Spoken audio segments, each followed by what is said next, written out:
Hello, I'm Dawn, owner of Hungry Heart Quests.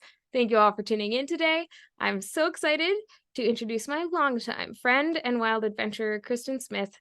Kristin is an author, an adventurer, and an expert in outdoor recreation, geology, and irregular warfare.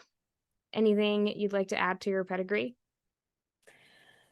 No, I think that sounds pretty good. Yeah. So to start us off, I want to do a little bit of an icebreaker, and I would love to hear about some sort of misadventure that you experienced. So an expedition or experience that went hilariously wrong. And feel free to use your storytelling skills to bring it to life. Yes, for ones that went hilariously wrong and not like, oh hey, wow, we almost died wrong. Um, Definitely was the first time I went winter camping, which was freshman year of college. We went up to Highlight Canyon, which is only about 20 minutes outside of Bozeman, so I really question why we didn't just go home. But we didn't. On the way up, somehow we stopped like once to move something around in the car, and somehow during that time, my sleeping bag was lost. So we got up to Highlight and we decided to go for it anyway. My friend's like, I have a really warm sleeping bag. You know, we have a little blanket we can put on the floor. It'll be fine. Yeah, it was not fine. It was very cold. So we sort of huddled under the one sleeping bag and yeah, we didn't know each other very well at that point, because this was near the beginning of freshman year, so someone I didn't know very well. It turns out later we discussed it. Neither of us are much for like a lot of physical contact, especially with people we don't know very well. But we had the sort of survival spoon a little bit for this particular trip, and did not get a lot of sleep still. And about five, well, I was already awake because I was cold, and so I was just sort of sitting there, almost shivering. And then I rolled over, and she was also awake, and she rolled over, and we made eye contact. And this is like 5 in the morning. And we both just started laughing hysterically and packing up the tents. And yeah, so I really have no clue why, when the sleeping bag was discovered to be missing, we did not decide to try again another weekend, but we didn't. And so now I have this story that I get to tell people about poor choices made while winter camping. Yeah, and you probably learned from it. Yes, bring a sleeping bag.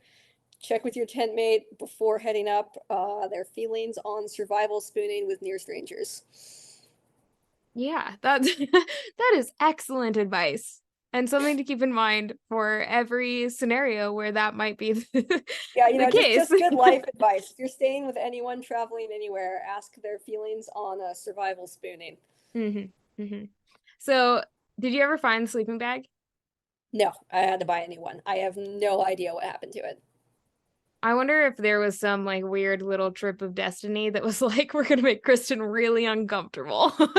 No, I think it probably fell out when we opened the back of the car, and I think some other college kid driving up Highlight was like, "Holy crap, a brand new sleeping bag. hmm This is hmm mine now." Yeah, that's a bummer. But you made it through. You did not freeze to death. Yes. Are you still friends with that person? Like, have you had any Yeah, the contact with friendship them? did survive the survival spooning. Excellent. Excellent. I'm glad to hear that. So, tell us a little bit about your background. For one, I know that you have a an extensive CV, I think, when it comes to like outdoors stuff. But maybe tell us about your kind of upbringing and your introduction to the outdoors and your more professional experience as well. However you want to tell that. Yeah, so I grew up going outside. Our family trips were camping trips or skiing trips or biking trips. That was what you did for fun. And I really liked all of it. And probably in like middle school and high school, I started being more aware that that was a thing you could do as a job, and started looking more into mountain guiding and things like that. And by high school, I decided I really wanted to be a mountain guide. But there weren't really a lot of mountain guide positions available that didn't require a lot of experience. So I ended up working as a whitewater rafting guide first. And then through the experience I got from that, worked for the outdoor rec program at Montana State University, guiding trips, doing like hiking and snowshoeing, cross country skiing, and then being an assistant trip leader on climbing and ice climbing and things like that. And then during the summers, I also worked as a educator and deckhand on a sailing ship out in Puget Sound that does environmental education. And I was the medical officer there as well, because I got my wilderness first responder, which is required for pretty much all guide jobs. And then I've worked a little bit as a guide out here in Colorado. And I'm also working on becoming a trip leader for the Colorado Mountain Club. And I think that's about it. Right on. Yeah, extensive CV. And there are, of course, for me, there are like geeky things that I'm always like, well, that's so cool. But it sounds like you've been doing it for a long time. You have a lot of experience leading people, and you seem to enjoy it and keep doing it. Which is great. A lot of people might have an experience, say they forget their sleeping bag and then have to cuddle up with a stranger. And then they're like, well, I'm never doing that again. So it's awesome that you are continuing to find more and more outdoor adventures that like light your fire, I guess. Yeah, I guess there's always something new that I want to try. I guess last winter I took my Abby one, so now I can backcountry ski. Yeah, which So is beyond my expertise, but that's awesome. And I'm yeah, excited I for you. mainly wanted to find out where the avalanche terrain is so that I can never ever go in it. So I will be in the backcountry skiing very gentle slopes, both to avoid avalanches and because my backcountry skis are tilly skis and I am not very good at it. Ah, right on. Well, I support you in avoiding avalanche areas because you are my friend and I prefer you alive. So, I prefer me alive as well. so I wanted to ask you a little bit about your experience guiding and what you have found to be something that has a lasting impact on people that go on these trips with you.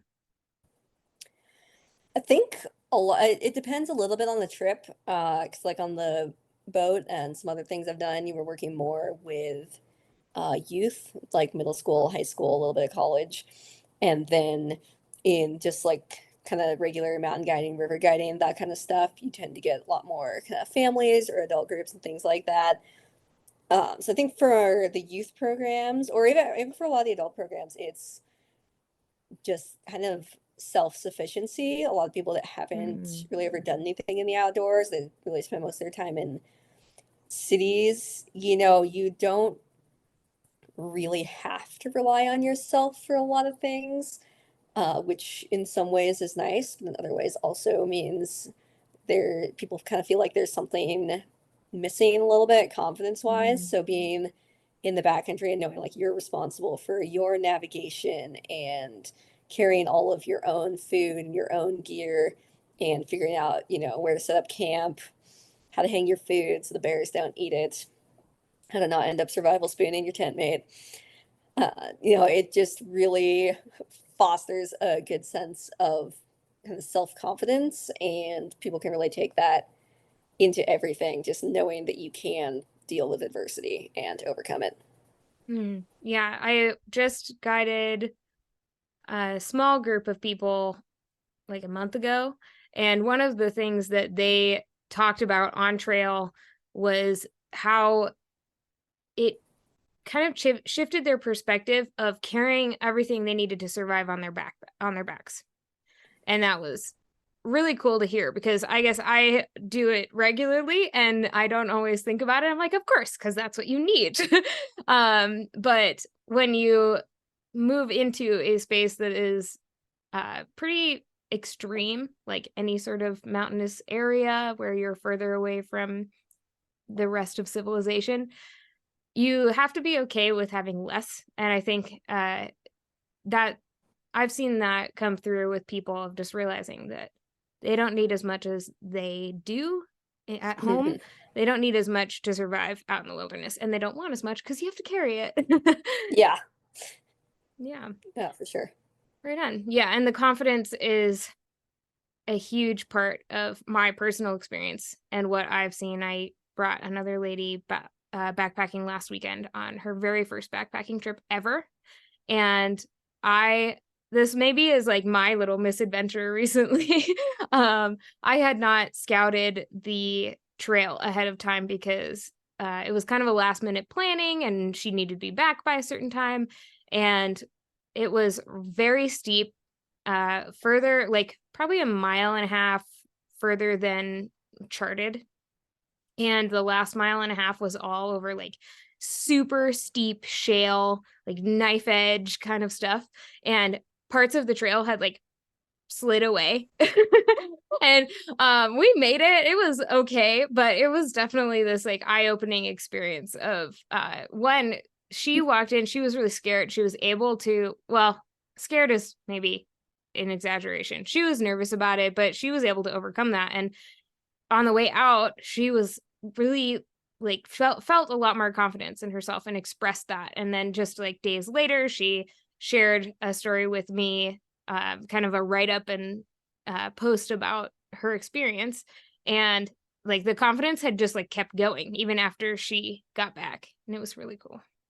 Oh, that's awesome. Yeah, Yeah. that's one thing I do really love about guiding is just seeing people experience all of this for the first time because I grew up doing it. I do it all the time. Hmm. So, it's just really great to see it kind of from new eyes every time. Absolutely. And I learned a lot. I've learned a lot every time I've backpacked this summer. And that's something that I think is true pretty much every time I go, even if I've been doing it most of my life. I always learn something new. Next, Kristin is going to share with us some of her experience of how outdoor experience has influenced her writing style as an author and writing our stories, telling our stories, and how to rewrite them. For the rest of this episode, please join the Hungry Hearts Society and follow the link below.